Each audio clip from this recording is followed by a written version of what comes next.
A man was pushed off a platform by his employees after he fired those who were not working. He was only a meter away from an approaching subway train when suddenly time seemed to stop. Everything around him froze. During his confusion, the people and animals around him began to speak with him. One of them claimed to be the Creator, or God. They had stopped time to have a conversation with this man on the brink of death, using the bodies of animals and people. God did this out of boredom, and decided to offer the man a chance to be reborn.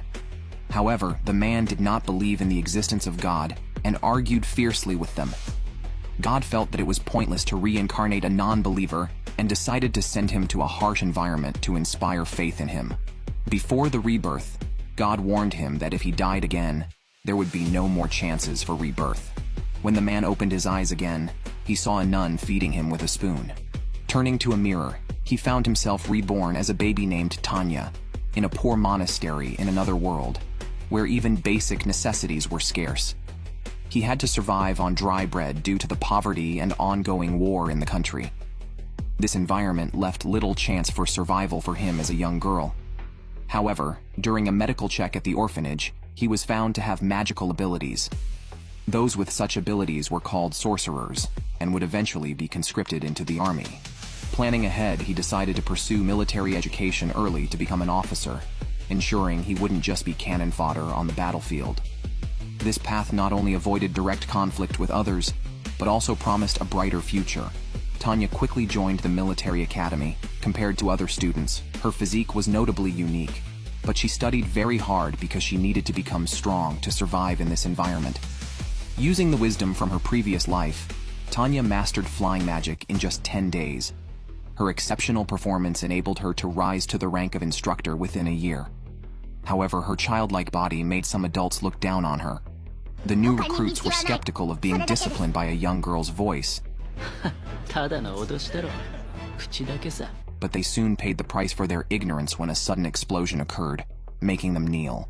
Tanya mocked the words they had just uttered. The recruits were confused, but Tanya argued that those unable to take initiative should be removed like weeds from the nation. When the recruits tried to retaliate, Tanya knocked them down. She picked up a magic gun and aimed it at a man, declaring that those who insult an officer would pay the price.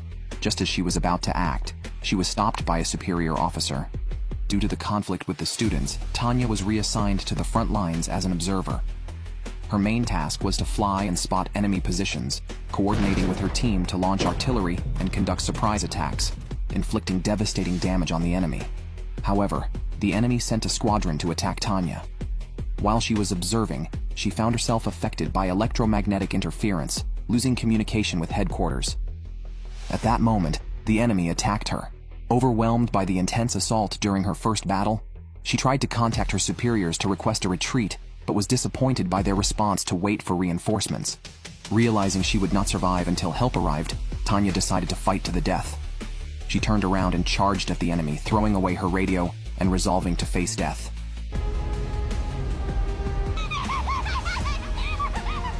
She killed one enemy as she approached and took down 2 more with her speed.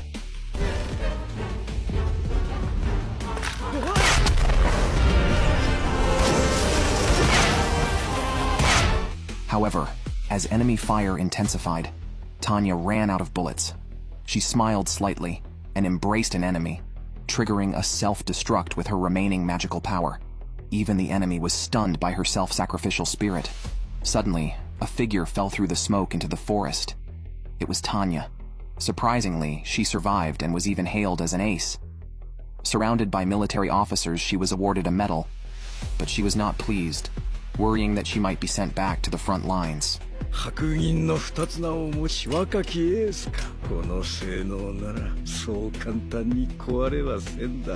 A man, simply for arguing with a deity, was placed by the god into the body of a young girl in a war-torn alternate world.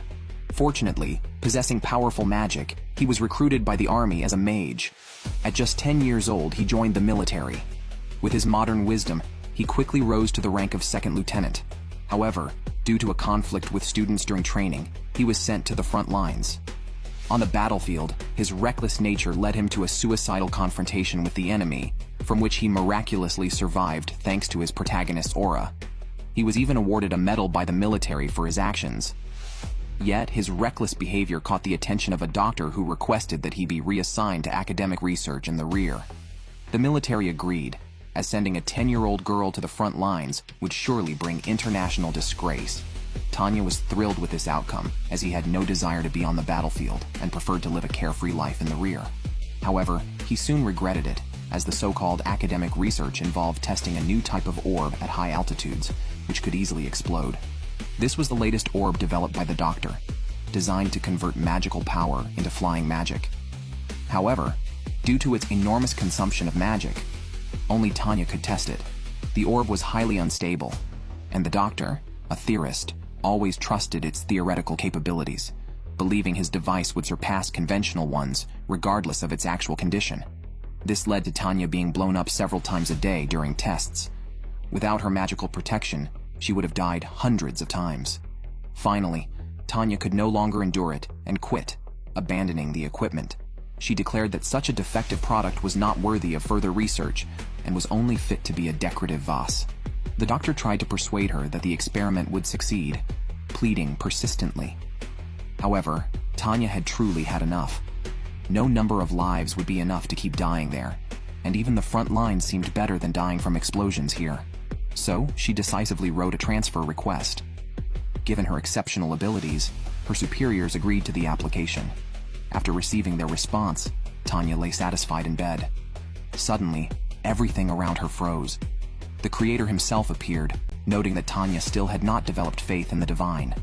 Tanya replied that she was living well, without relying on any deity.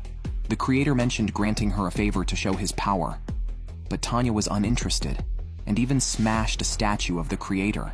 When Tanya woke up, it was the next day, and the doctor had not given up. He wanted to make one last attempt before Tanya's transfer, planning to increase the experiment's dosage by 10,000 times, which could potentially blow up the entire test site if it failed.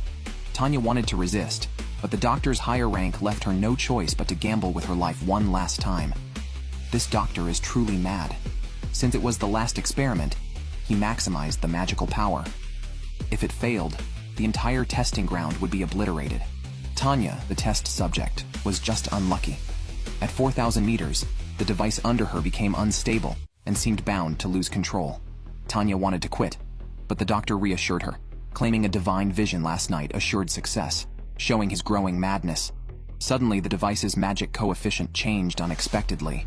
Tanya tried to expel the excess magic, but the researchers warned that would cause the orb to collapse, making her fall from the sky. She activated the safety device, but the orb's intense magic destroyed it. The doctor then urged her to pray to the gods. Hearing this, Tanya realized she was being played by the gods. Just a second before the explosion, the world froze again, and a deity appeared. He told Tanya he would help her complete the orb experiment, but from now on, every time she used the orb, she must praise the gods. This forceful act to gain her reverence was utterly shameless. Yet to survive, Tanya had to compromise with the deity.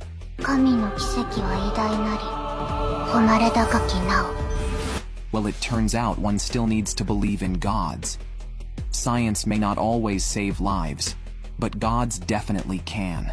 With just a word, the deity resolved an issue that troubled scientists for years, making the orb work at that moment. Only Tanya could use this orb, now empowered by divine strength, making it extremely powerful.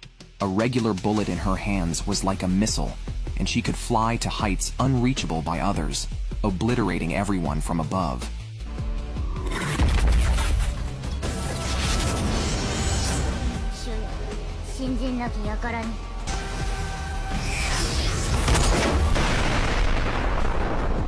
However, only Tanya knew that despite its impeccable performance, this power was cursed.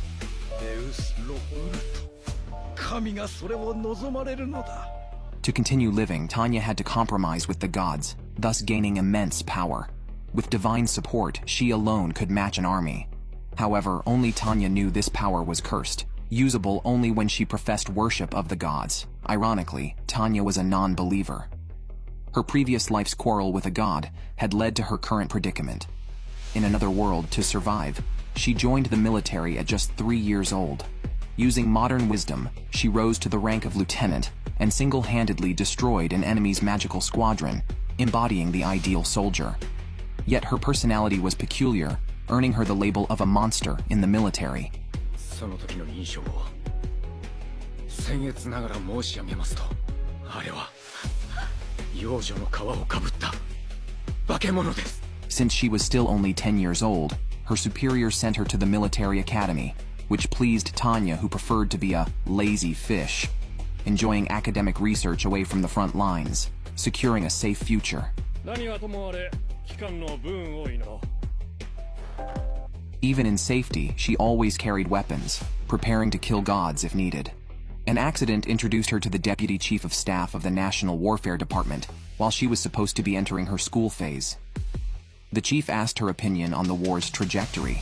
Tanya applied her modern knowledge, predicting a world war draining national resources. She agreed with the chief's views, demonstrating her value to ensure her survival in a peaceful rear. Unexpectedly, her insights caught the attention of higher-ups panicking Tanya.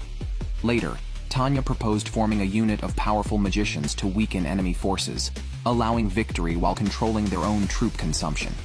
She suggested a battalion-sized magical army as the optimal scale to maintain logistical ease and combat effectiveness. What Tanya never anticipated was that her suggestion would be approved by the military, and that the chief of staff, in collusion with a colonel, set a trap under the guise of discussing her post-graduation assignment. They actually appointed her as the captain of the magical battalion. 機関には新設の職を惑う大隊を任せるつもりだ。The magical battalion belongs to the warfare department, so Tanya was directly promoted to colonel. But should this be a cause for joy or sorrow? This girl is simply a demon because she cursed the gods a second before her death, leading her to be reborn in a war-torn world as a young girl. Using her wisdom from her previous life, she became the youngest lieutenant in the army. However, the chief of staff tricked her. Hoping to live safely in the rear, she instead became the captain of a new frontline magical battalion. This made her, who preferred to be idle, very angry. She could only delay by taking her time to select battalion members. After all, her devilish personality was well known throughout the army. Previously, when leading new recruits, she almost killed them. Yet, the military allowed her subordinates from her previous unit to become her deputies.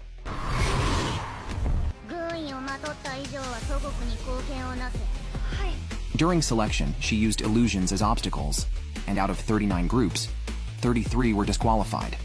Only 12 qualified, equivalent to one company. She then initiated brutal training, condensing 2 years of tasks into 1 month. Explosions served as their wake-up call, followed by 36 hours of continuous bomb evasion training.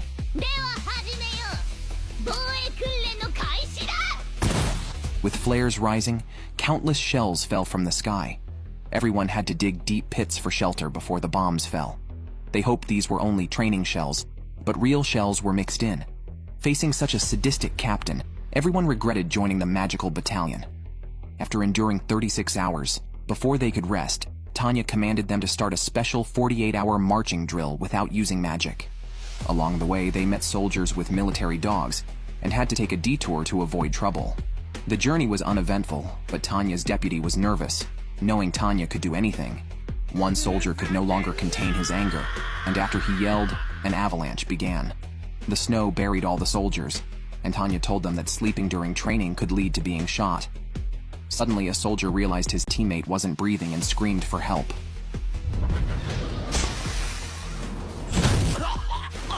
Seeing this scene, everyone felt scared. Such a terrifying instructor was inhuman. Falling behind could cost them their lives. Later, Tanya pulled the soldiers buried in the snow out and arrogantly told them this was part of the training. If they couldn't handle it, they could quit right then. Surprisingly, the soldiers were exceptionally united, and not a single one chose to leave. After enduring a month of intense training, everyone made it through. This shocked Tanya. She told them that they were no longer useless creatures. They would go to the battlefield, disregarding life and death, to fight as mages of the Empire.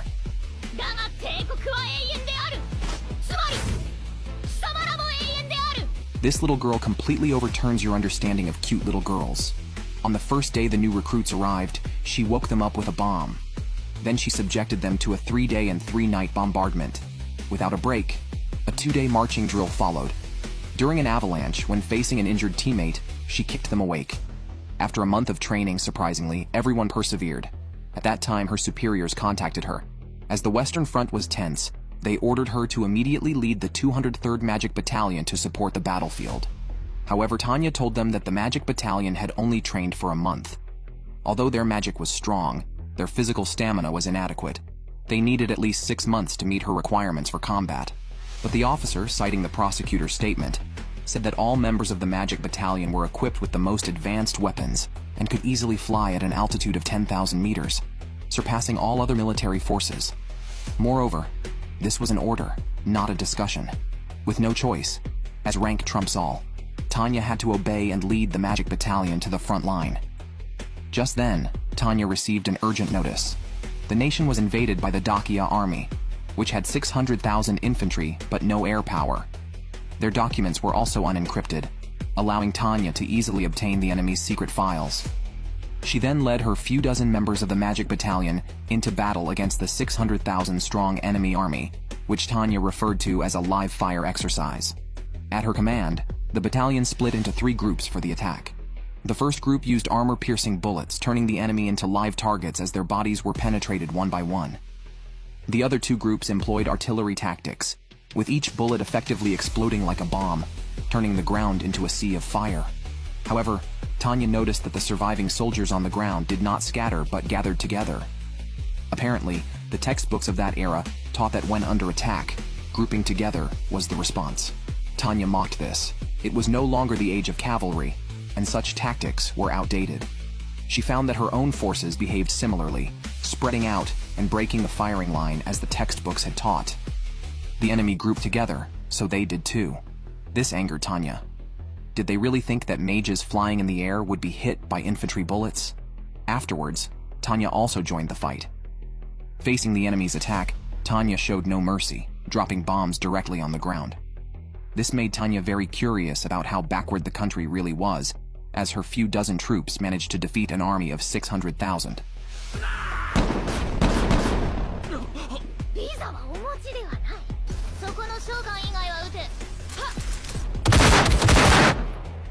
Victorious, Tanya did not prepare to retreat. Instead, she ordered an advance towards the enemy's capital. You've never seen such a brazen way of invasion. Before the invasion, they actually notified the opponent, stating that they would engage in fair combat in accordance with international law.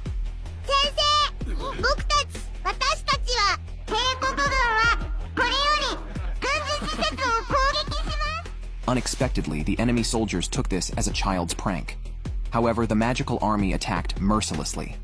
The enemy's military headquarters set off fireworks, and their army of 600,000 was wiped out by just a dozen people. Tanya's squad became famous in one battle. While the high command was discussing how to reward Tanya and others, they were unaware that their northern supply base was under enemy attack. The enemy also had a flying magical army supported by bombers in the sky. Worse still, their own soldiers were out of magic power, and even the squadron leader was killed. A soldier contacted headquarters to request a retreat, but was told that the mountains stored their winter supplies. A retreat would result in bombing, halting the entire nation's army. With heavy casualties and no fighter support, they couldn't hold the position. Eventually, headquarters said they could evacuate because reinforcements had arrived, led by Tanya. If the last battle was live-fire training, this one was a test of real strength. Kindly, Tanya called off the bomber support. With the 203rd Battalion's involvement, they quickly eliminated the enemy's vanguard. The situation turned around instantly. Tanya also encouraged her teammates, promising that the one who killed the fewest enemies would treat everyone to a meal. Hearing this, everyone fought even harder. At that moment, Tanya spotted bombers flying above and an enemy magical guard squad below. She commanded her deputy to confront the magical squadron while she herself went to destroy the bombers. The deputy was shocked by this order, noting the enemy had many bombers and questioning how she could fight them without a fighter jet. Tanya responded, "Don't you trust my abilities? After all, one does the work for the pay they receive." Meanwhile, the fighters noticed Tanya ascending and immediately opened fire, but she easily dodged the bullets due to her speed and small size. Soon, Tanya reached an altitude of 10,000 meters, throwing the bomber crew into panic. In their disarray, they even fired on their own aircraft. Seizing the opportunity, Tanya leaped onto one of their planes. Facing the soldiers at such close range stunned them, and Tanya dropped a grenade and flew away. The bombers, realizing their leader's plane had fallen, immediately ordered a retreat, even dropping bombs to lighten their load. However, Tanya was not about to let them escape so easily.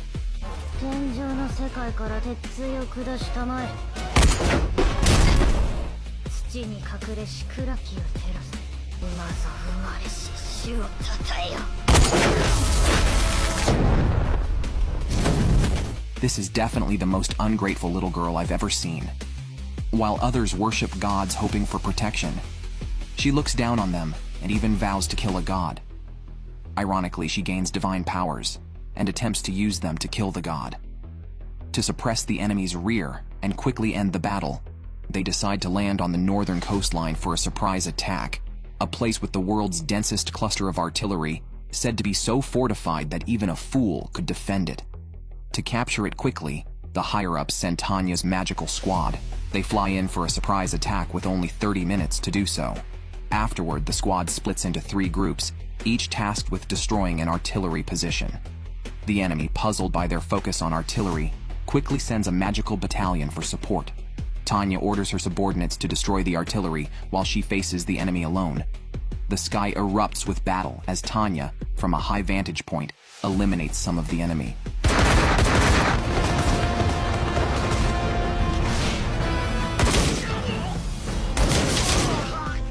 When an enemy major looks up and sees Tanya, known as the Rain Devil, memories of his comrades being killed at the Rhine front ignite his anger, and he charges at her recklessly, easily defeating Tanya's subordinates. At this moment, her deputy attempts a surprise attack, but it's blocked by the man's magical defense. Seeing the man doggedly pursuing her, Tanya gets irritated. She sprints behind him as he aims to attack, but then receives a message from her subordinates that all artillery has been captured. Their fleet also approaches the ground at this time, launching missiles to clear the infantry below. Tanya prepares to evacuate while the man, seeing the devastation of his comrades on the ground, can no longer contain his fury. The battle is not over yet. He charges at Tanya recklessly as a confrontation between 2 believers in the divine unfolds below. Still, Tanya's faith in the divine is more sincere. She strikes and pierces the man's body, but unexpectedly, he does not die. Instead, he truly gains the power of the gods, becoming a major obstacle in Tanya's path to dominance in the future. She is a killing machine on the battlefield, holding the rank of major at just 10 years old, leading the nation's strongest magical battalion. She slaughters at will on the front lines, unmatched and thus called the Demon of Rhine. Her image haunts the enemy's minds. This time, she receives orders from her superiors to support the front in Arlina city to the north, originally territory of the Republic. The local troops stationed there have been attacked, and the railways suppressed. Supplies headed for the front are being intercepted, risking the frontline soldiers running out of ammunition and food.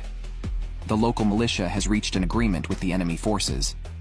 Out of humanitarian concern, the Empire's military announces to the northern battlefield that anyone remaining in the city after the notice will be treated as enemy forces according to international law. Tanya is tasked with annihilating the enemy's magical troops and then shelling the entire city. Upon receiving the order, Tanya immediately leads the 203rd Battalion to the battlefield. Upon arrival, they are ambushed by the enemy, who had clearly been waiting for them. Tanya then orders the battalion to spread out, with the deputy locating the exact position of the enemy for Tanya to annihilate.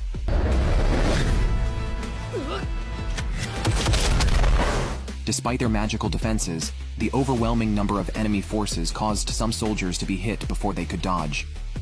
Vorin immediately helped bandage the wounds of a comrade, and Tanya rushed to the scene. To prevent further injuries to her subordinates, she ordered a retreat, emphasizing the need to not disrupt the attack rhythm. Then Tanya ordered a close-quarters battle with the enemy, knowing they were just buying time. After eliminating a portion of the enemy, they gained the upper hand. the enemy commander ordered a retreat, planning to delay time by hiding behind buildings. This played right into Tanya's strategy, as hiding behind distant buildings would not threaten their own artillery. Out of humanitarian concern, they issued a final warning to the civilians and soldiers in the city. The locals and soldiers were furious, feeling threatened. At this moment, an Imperial soldier took the chance to escape, but was brutally killed by the soldiers who caught up. This incident was captured by Tanya and her team, providing a justification for their bombardment and sweep of the entire city.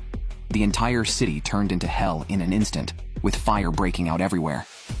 The enemy's magic users never imagined that the Empire's soldiers would harm civilians to capture the area, forcing them to order a retreat. Tanya, through her actions, questioned whether to spare a defeated enemy. Just then, the enemy killed a fleeing Imperial soldier, an act discovered by Tanya and her team, who then ordered the artillery to bomb the entire city. Smoke billowed instantly, and everyone scattered for their lives. The magic soldiers guarding the area also retreated. After the fires died down, Imperial soldiers frantically rescued war prisoners buried under the rubble, believing that saving enough lives could lessen their guilt. Meanwhile, higher-ups reported that remaining enemy forces were retreating, ordering Tanya's squad to eliminate them. Vorin, seeing innocent civilians there, urgently requested the captain to spare them. However, Tanya taught him the harsh rules of the battlefield. If not completely eliminated, they would take up arms against us again.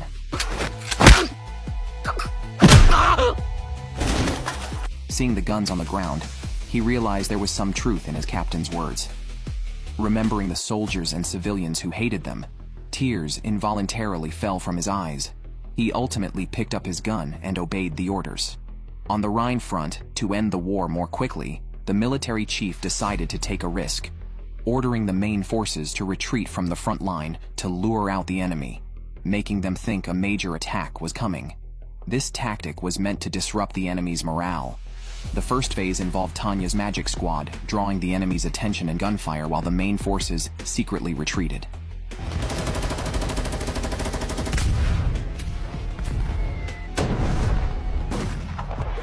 The second phase involved a direct attack on the enemy's headquarters, throwing their main forces into chaos. However, capturing the enemy's headquarters was not so easy, troubling Tanya as her nightmare returned. Do you know who Tanya, known as the Rhine Devil, fears the most? It's the doctor who disregards everyone's lives. Previously, he transferred Tanya to the supposedly safe rear, but this safety turned her into a tool in his hands. Although spared from battlefield gunfire, she became a subject for experiments. Ignoring Tanya's well-being for his research, he subjected her to countless explosions daily as a test subject. Unable to endure the torment, Tanya requested to return to the front lines. However, upon her return, she encountered the doctor again, still as an experimental subject. To end the prolonged battle quickly, the higher-ups proposed that Tanya lead the magic squad to strike directly at the enemy's headquarters. Given the long distance, the military thought of the doctor who invented a new type of orb. This time, he brought the latest flying device, capable of flying at unassailable high altitudes and unreachable high speeds with 5 superluminal giant thrusters. Tanya worried about how to control it, but the doctor said no control was necessary, just keep flying. This would be humanity's first supersonic flight, leaving everything behind. However, such speed would cause intense vibrations, but the doctor assured that a magical barrier would suffice for defense. Indeed, this doctor does not regard magic users as humans. On the Rhine battlefield, the enemy discovered that the Empire's army had completely withdrawn, preparing to launch a full-scale invasion against the Empire.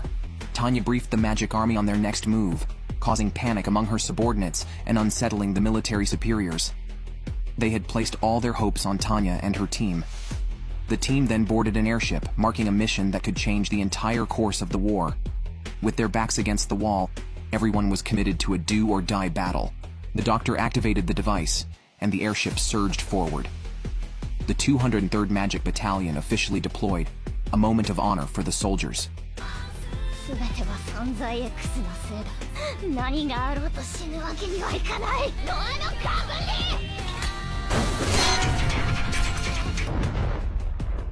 Do you know the key to ending the battle? It's to launch a surprise attack on the enemy's headquarters. Tanya leads the Magic Battalion, traveling on a superluminal airship. Following an explosion, Tanya and her team successfully land near the enemy headquarters. They split into 3 groups. Due to their airship hitting a crucial enemy base, most enemy troops are distracted by the fire, allowing Tanya's team to infiltrate. Meanwhile, at the Imperial military headquarters, nobles are questioning the Minister of Defense why the front lines were evacuated, arguing that this prolongs the war while the nation's finances are already strained. The entire country could go bankrupt. Moreover, enemy artillery now reaches the western industrial zones. The minister responds that these are military secrets. Tanya successfully infiltrates the enemy rear. When they neutralize the guards and enter, they find the facilities abandoned, not the real headquarters. With only 60 seconds left, Tanya must rely on the other 2 squads. Soon, an explosion signals good news. The real headquarters was indeed with the other squad, and they complete the mission. The nobles are shocked by this news. On the Rhine front, since the Imperial army has already withdrawn, the Republic's troops are disheartened. The soldier, idle, picks up a cigarette to light it, unaware that many bombs are buried below, with detonation lines extending to the hands of the Imperial officers. Just as the soldier lights the match, the bombs explode instantly, blowing up the soldiers above. Turning around, he sees the entire Rhine battlefield engulfed in smoke, with the Empire's armored troops appearing beneath the smoke. The soldier tries to contact headquarters, not knowing it has already been destroyed by Tanya and her team. What follows is an encirclement attack, with armored units and infantry using tunnel tactics to breach the enemy's positions, surround their main forces, and completely annihilate them through a large-scale encirclement. The long-troubled Rhine front is finally coming to an end.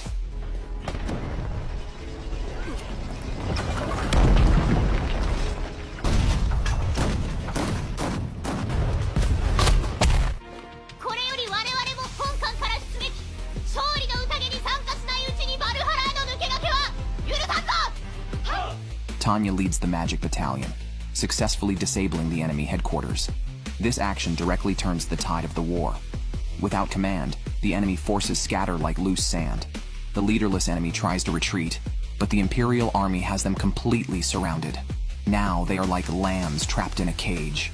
At this moment, Tanya and her team rush to the battlefield to join the fight. Suddenly, one of them is shot and falls into the sea. When Tanya looks up, she sees the assailant is the enemy colonel she had previously killed. Before they can react, the enemy attacks. Tanya immediately orders her troops to spread out and prepares to return fire. However, her subordinates say there are too many enemies, yet Tanya refuses to be chased and attacked by the enemy.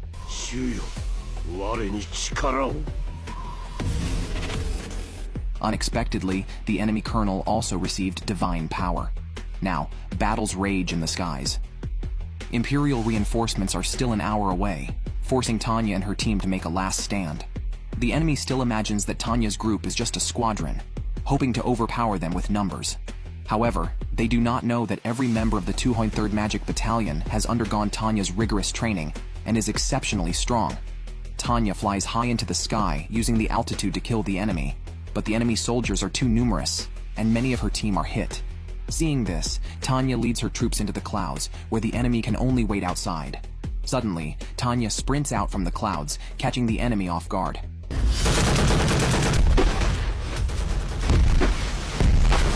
This is a clear display of overwhelming strength. As Tanya wipes off the blood, she sees the enemy suddenly attacking from her left. She quickly dodges, but the enemy is using a shotgun, a clear violation of the wartime conventions. A definite foul play. This is absolutely the most frightening enemy Tanya has ever faced. While she is distracted, he suddenly appears behind her with a shotgun and shoots at her. It is clearly stated in the wartime conventions that soldiers should not be equipped with shotguns. Faced with this cheating weapon, Tanya can only dodge in the air, but the man relentlessly pursues her. Her subordinates rush to support upon hearing the commotion. But unexpectedly, the man performs a backflip behind the soldiers and shoots them into the sea. A lieutenant, seeing his comrades hurt, rushes forward, only to find that enemy mages with guns are waiting for him. Seeing this, Tanya immediately rushes forward to save her dying subordinate, but gets hit by a bullet herself. Fortunately, she survives easily due to her protagonist's aura. However, the enemy colonel appears behind Tanya again. As her subordinate tries to sneak attack with a gun, the speed of the two is too fast for him to intervene.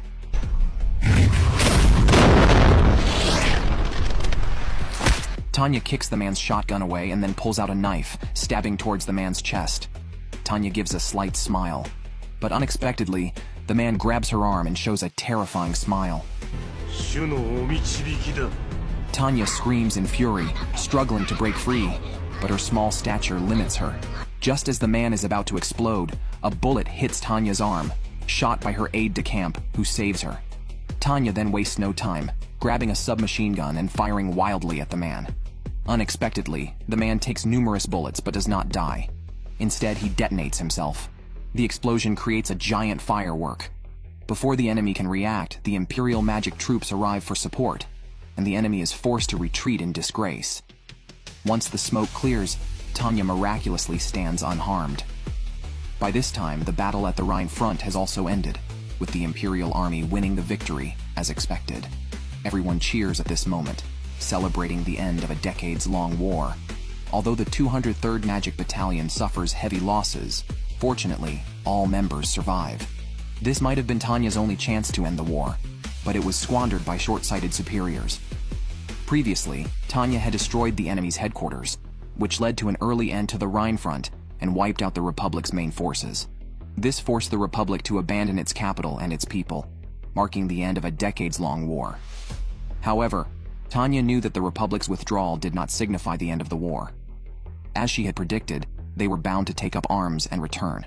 Tanya wanted to lead her team to completely annihilate the remaining enemy forces.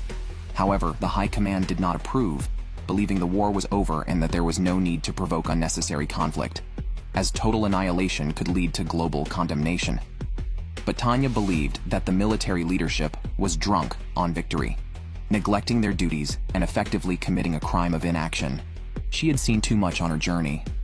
People driven by hatred, eyes burning with the fire of vengeance, and outstanding subordinates losing their cool in rage, all fueling a chain reaction of revenge driven by hatred.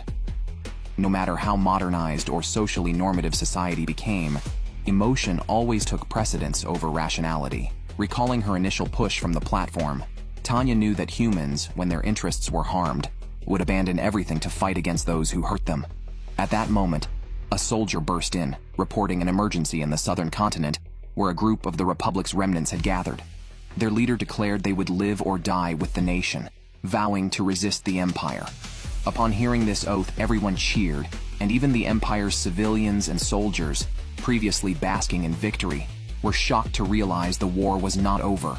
Even the Chief of Staff was infuriated. The real issue, it turned out, was not completely eliminating the enemy. Had they listened to Tanya's advice, the fight might have already ended. To rectify the mistake, the higher-ups decided to send Tanya to the southern continent to eliminate the remaining Republic personnel and conclusively end the conflict. Oh, 神よ。貴様を切り刻んで豚の餌にでもしてやるとクソったれの神に我らが戦場は不似合いだ。傲慢な神とやらを失業させてやれ。では戦友諸君、戦争の時間だ。